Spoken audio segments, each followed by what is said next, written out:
Hello guys, welcome to your channel doer classes. मैं हूं देव।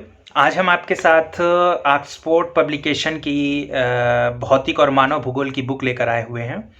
इस बुक को लाने के पीछे हमारा मेन रीज़न है कि आपको जो फिजिकल ज्योग्राफी है, इंडियन ज्योग्राफी के अलावा जो फिजिकल ज्योग्राफी, वर्ल्ड ज्योग्राफी है, वो आपको कम से कम डेटा यानी कम से कम पेजेस में आप बेहतर से बेहतर नॉलेज और उसको एक अच्छे तरीके से समझ सकें। आप तो मुझे जहाँ तक लगता है कि जितने भी यूपीएससी या स्टेट पीसीएस के जो तैयारी करने वाले एस्पिरेंट होंगे उनके पास ऑक्सफोर्ड पब्लिकेशन की जो मैप की बुक तो ज़रूर होगी।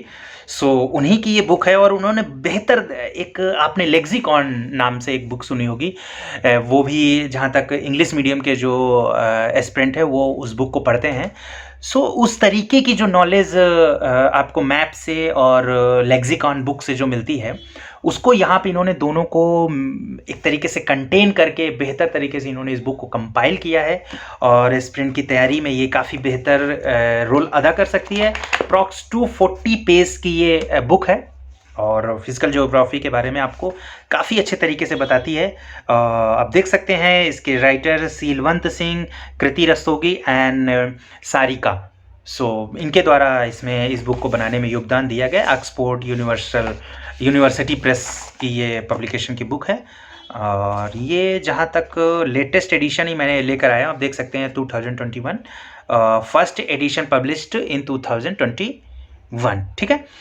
ये अभी जस्ट पब्लिश हुई है, बल्कि मैं अप्रॉक्स 1 महीने पहले ही आपको ये बुक का रिव्यू दे रहा हूँ। मार्केट में आना शुरू हो गई है, लिख इन्होंने दिया है, फर्स्ट एडिशन ही है और ये स्प्रिंट के हिंदी माध्यम के स्प्रिंट की डिमांड काफ़ी लंबे समय से थी कि लेक्सिकॉन टाइप की कोई बुक हिंदी में भी ऐसी है जो कहीं ना कहीं उनकी भी तैयारी को एक धारदार बना सके। बहुत ज़्यादा चर्चा में भी ये स्टूडेंट के बीच में रही भी है और अभी ये मैंने मार्केट में जैसे मैं गया तो वहाँ पे ये काफ़ी स्टूडेंट इसे परचेज़ भी कर रहे थे। मैं यहाँ मुखर्जी नगर दिल्ली की बात कर रहा हूँ। मैंने भी सोचा कि इस बुक को आपके साथ डिस्कस करना काफ़ी ज़रूरी है, जिससे आप कहीं ना कहीं ज्योग्राफी की, अपनी खासकर फिजिकल ज्योग्राफी की जो नॉलेज है, कॉन्सेप्ट है, उसको बेहतर कर सकें और अपने क्वेश्चंस को सही एक दिशा दे सकें। चलिए देख लेते हैं कि इस बुक में है कैसा, क्या इस बुक में खासियत है जिससे आप इस बुक को परचेज़ करें। और अगर आपको ये बुक ऑनलाइन ना मिले तो हमारे वीडियो के लास्ट में आपको ऑर्डर करने के लिए कॉन्टैक्ट नंबर मिल जाएगा, आप वहाँ से ऑर्डर कर सकते हैं और काफ़ी बेहतर प्राइस के साथ आपको ये बुक मिल जाएगी, बेहतर डिस्काउंट के साथ, sorry. And you can see here इस बुक में क्या है, देख सकते हैं। वैभव श्रीवास्तव एक IAS अधिकारी, खुद ही एक जिला मजिस्ट्रेट हैं और इस बुक में क्या दिया गया है इन्होंने ज़्यादा बेहतर तरीके से चैप्टर के माध्यम से काफ़ी बेहतर तरीके से आपको समझ में आएगा। मैं थोड़ा सा फिर भी आपको एक दिखा देता हूँ। इन्होंने, देख सकते हैं आपकी, इन्होंने टोटल 2020 तक कहाँ से किस तरीके से कितने क्वेश्चन आए हुए हैं चैप्टर को इन्होंने बता भी दिया है कि यहाँ से आप कितना बेहतर तरीके से आप देख सकते हैं। पर्यावरण संरक्षण से 2 क्वेश्चन, आर्थिक भूगोल से 1 क्वेश्चन, 2020 की मैं बात कर रहा हूँ, जो अभी जस्ट 4 अक्टूबर को पेपर हुआ था, उसका भी इन्होंने इसमें जो बातें हैं वो चीज़ों को इन्होंने मेंशन कर दिया है। अब बात कर लेते हैं कंटेंट की, क्या इसमें विषय वस्तु यानी क्या चैप्टर्स कौन कौन से हैं। We can see here. अब भौतिक भूगोल में आप देख सकते हैं पृथ्वी व ब्रह्मांड, अक्सर क्वेश्चन पूछता रहता है। पृथ्वी व भूपर्पटी, ज्वालामुखी और भूकंप, अपक्षय, सामूहिक स्थानांतरण और भूमिगत जल।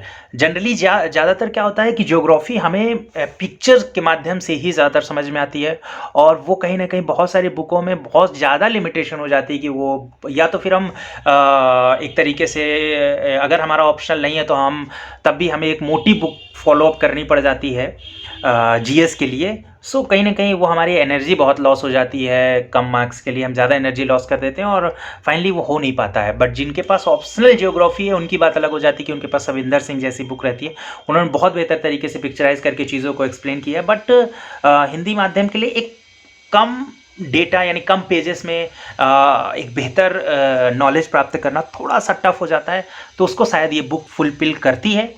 240 पेज की ये बुक है, 250 पेज के आसपास। You can see here. अगला चैप्टर जैसे अपक्षय और अपर्दन, मैं आपको दिखाता हूँ कि इसमें कैसे इन्होंने चित्र के माध्यम से कैसे सारी चीज़ों को समझाने की कोशिश भी की है। एंड नदी के कार्य एवं निर्मित स्थलाकृति, यहाँ से तो अक्सर चैप्टर आता रहता है कि डेल्टा क्या है और कैसे कहाँ पे क्या सारी चीज़ें, और पंजे के आकार का डेल्टा कहाँ पे बनता है, किस नदी पे बनता है।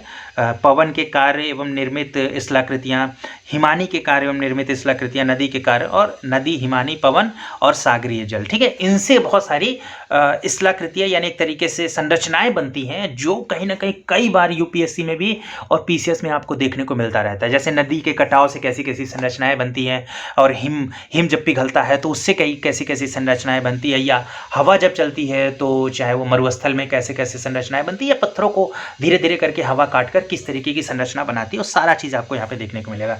और झीलें, मोस्ट इंपॉर्टेंट चैप्टर प्रवाल भित्तियाँ एंड द्वीप, ये हो गया आपको 12 चैप्टर। एंड 13वां चैप्टर महासागर, विश्व मृदा। ठीक है, टोटल 14 चैप्टर आपको फिजिकल ज्योग्राफी के तहत देखने को मिलेंगे, और यही चैप्टर से क्वेश्चन भी आते हैं, और यही चैप्टर हमें जानने के लिए और यही कॉन्सेप्ट हमारा बिल्डअप करने के लिए एक एरिया होता है। दूसरा एक क्लाइमेटोलॉजी यानी मौसम, जलवायु और प्राकृतिक वनस्पतियाँ, जैसे जलवायु और प्राकृतिक वनस्पतियाँ, एक चैप्टर इन्होंने इसका बना दिया, अप्रॉक्स 20 पेज का है और काफ़ी बेहतर बताया इन्होंने। फिर मानव भूगोल, ह्यूमन ज्योग्राफी की बात कर लेते हैं, तो कौन कौन सी प्रजातियाँ, जनजातियाँ कहाँ कहाँ किस क्षेत्र में पाई जाती हैं, विश्व की जनसंख्या किस तरीके से वितरित है, नगरीकरण का कैसा हाल है, और मानव विकास। यही चैप्टर इंपॉर्टेंट भी होते हैं और इन्होंने मैंशन किया है।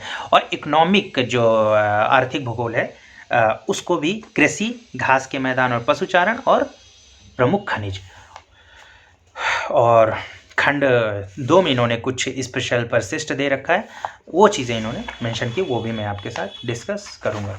चलिए अब देख लेते हैं विषय वस्तु डिटेल में, वो उन्होंने संक्षिप्त में बता दिया था। अब यहाँ से आपको पता चलेगा कि इस बुक में रियल में वाकई क्या चीज़ें हैं।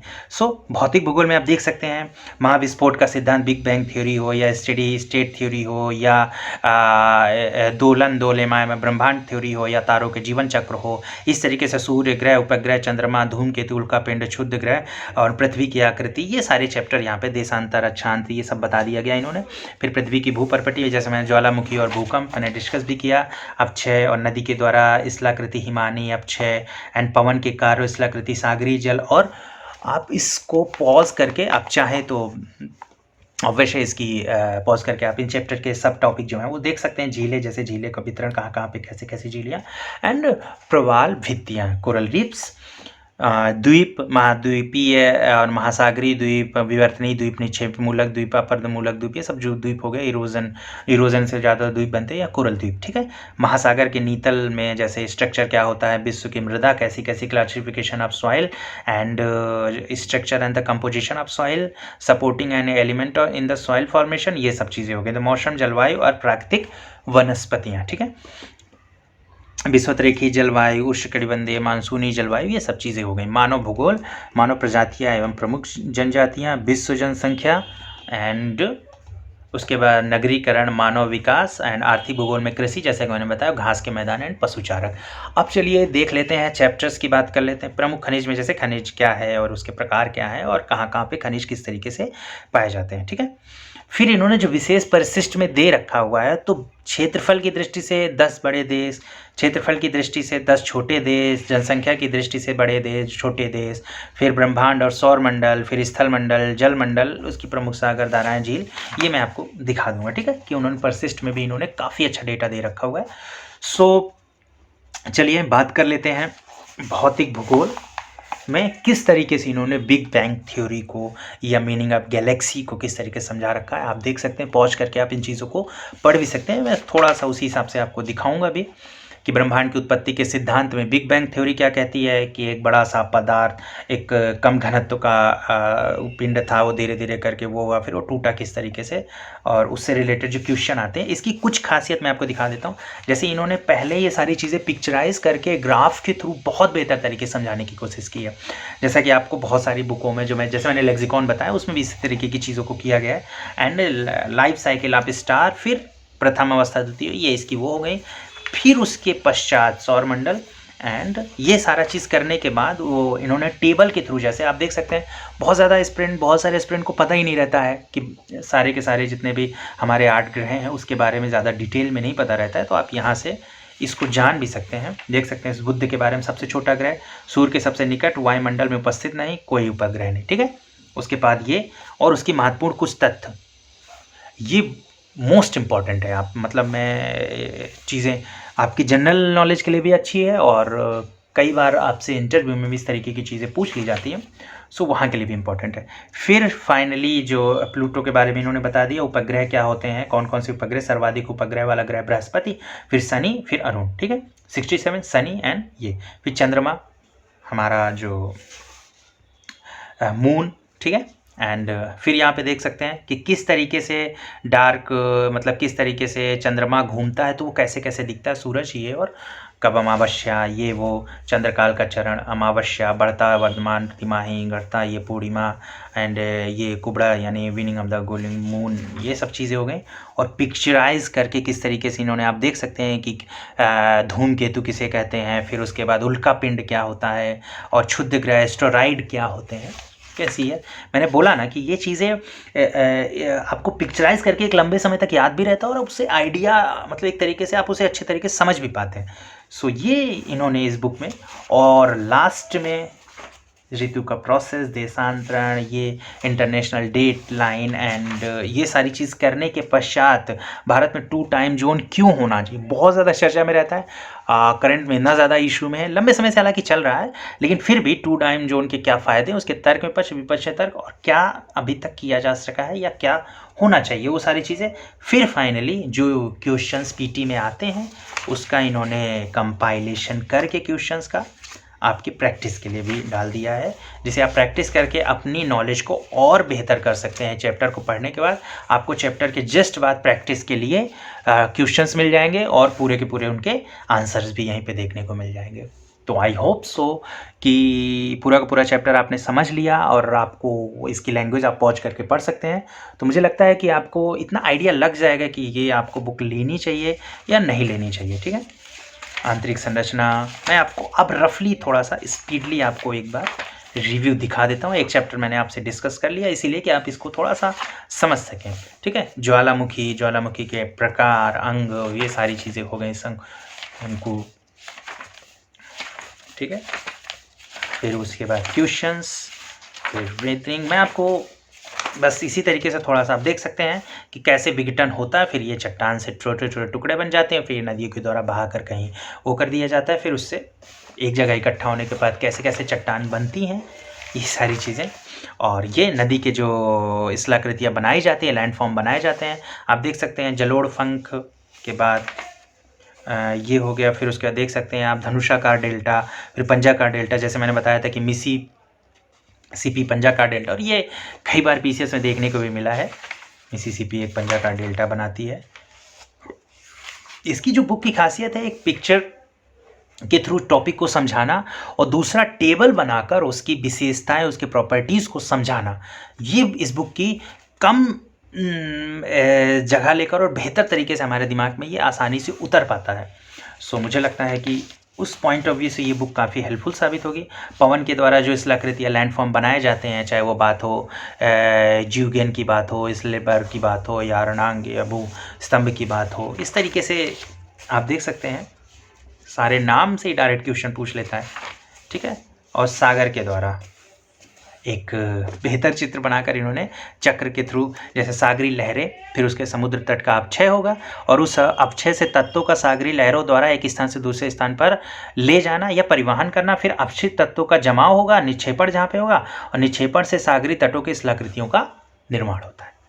बहुत आसान तरीके से आप समझ सकते हैं और इसे बेहतर लैंग्वेज आप दे सकते हैं अगर आपके पास ये ग्राफ है। और इस ग्राफ को भी अगर आप मेंस में एग्जाम में बना देते हैं तो ऑब्वियस है कि टीचर को जितना आसान रहेगा उतना मार्क्स आपके झोली में आ सकते हैं। झील, कई तरीके की झील होती हैं, यू कैन सी हियर कहाँ कहाँ पे कौन कौन सी झील है, सारा का सारा।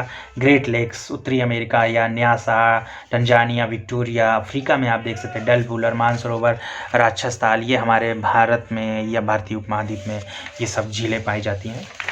चलिए, नदी के द्वारा जैसे आप देख सकते हैं कि कैसे गोखुर झील का निर्माण होता है। जब नदी विसर्पण के बाद एक सीधे रास्ते में चलने लगती है तो उसके पश्चात कैसे गोखुर झील का निर्माण होता है, पिक्चर से भी इन्होंने बेहतर तरीके से समझा दिया है। और जहाँ तक मुझे लगता है कि ये जहन में आपके आसानी से बैठ भी सकती है। Coral reef one of the most important chapter, काफ़ी अच्छे तरीके से इन्होंने इसको बताया भी है और आई होप सो हेल्पफुल भी है आपके लिए, काफ़ी रहेगी। एंड चलिए आगे बात कर लेते हैं। नेक्स्ट चैप्टर है ओशियन। ओशियन के द्वारा क्या क्या चीज़ें, सारा चीज़ हर चैप्टर में ऐसा कहीं नहीं है कि इन्होंने पिक्चर के द्वारा और टेबल बनाकर बेहतर तरीके से इन्होंने थ्योरी नहीं लिखी है, क्योंकि ऑब्वियस सी बात है थ्योरी लिख देंगे तो फिर वही चीज़ें वही बातें फिर आप कैसे याद करेंगे, उससे डेटा निकालना, ये सारा काम ये बुक खुद कर देती है, जो आपके लिए आई होप सो मुझे लगता है कि काफ़ी हेल्पफुल साबित होगी। और 250 पेज की ये बुक है, सो इतना ज़्यादा पेजेस भी नहीं है और आसानी से आप इसका रिवीजन भी कर सकते हैं। विश्व जनसंख्या, जैसा कि मैंने बताया कहाँ पे कैसा क्या लिंगानुपात, उससे पहले कैन सी हियर जनजातियों के बारे में, जो कि क्वेश्चन कई बार मुझे लगता है कि पूछा भी जाता है। मंगोलाइड देख सकते हैं प्रजातियाँ, Arctic Mongoloid, American Indian Mongoloid, ये देखिए इसकी प्रॉपर्टी लिखा हुआ है, कैसा कद, ये वो, मतलब मुझे लगता है कि ये बुक मेरे को तो बहुत अच्छी लगी। मुझे आपको जैसी लगे, आप चाहें तो इस बुक को अगर आपको मार्केट में ना मिले, ऑनलाइन ना मिले, तो आप बेहतर डिस्काउंट के साथ आप हमारे चैनल में दिए गए कॉन्टैक्ट नंबर पे कांटेक्ट कर सकते हैं। आपको वीडियो के लास्ट में वो कॉन्टैक्ट नंबर मिल जाएगा। सो मुझे लगता है कि आपको ये बुक समझ में आई होगी कि किस तरीके से इन्होंने टेबल बनाकर सारी चीज़ों को, सवाना अफ्रीका में, लानोस, वेनेजुला, कंपोज, ब्राज़ील, ये पार्कलैंड, दक्षिण Africa and Silvassa Amazon basin, ठीक है। सो इस तरीके से इस बुक को कंपाइल किया गया है। आई होप सो कि ये वीडियो आपका रिव्यू आपको बेहतर लगा हो। ये बुक आपको मार्केट में इसमें एग्जैक्टली प्राइस तो नहीं लिखा हुआ है, बट मैंने रिव्यू के लिए ये बुक जो परचेज़ की है, ये मुझे बुक 200 में मिली है और 10-20 रुपये आपके शॉप पे ऊपर नीचे हो सकता है। अगर आपको ऑनलाइन ये बुक नहीं मिलती है तो आप वीडियो के लास्ट में आपको कॉन्टैक्ट नंबर मिलेगा, आप वहाँ से इस बुक को परचेज़ कर सकते हैं। सो अगर आपको ये बुक अच्छी लगी हो या आपको वीडियो अच्छा लगा हो तो आप ज़रूर लाइक करें और इसे शेयर करें ज़्यादा से ज़्यादा, जिससे हमारा जो मकसद है वो पूरा हो सके कि आपकी जो बुक्स को लेकर सीमाएं हैं हम उसे ख़त्म कर सकें, आपके पास बेहतर से बेहतर बुक का रिव्यू लेकर आ सकें और वो दूर तक लोगों तक पहुंच सके। और लाइक करें, सब्सक्राइब करें। Thank you for watching our video. Thank you.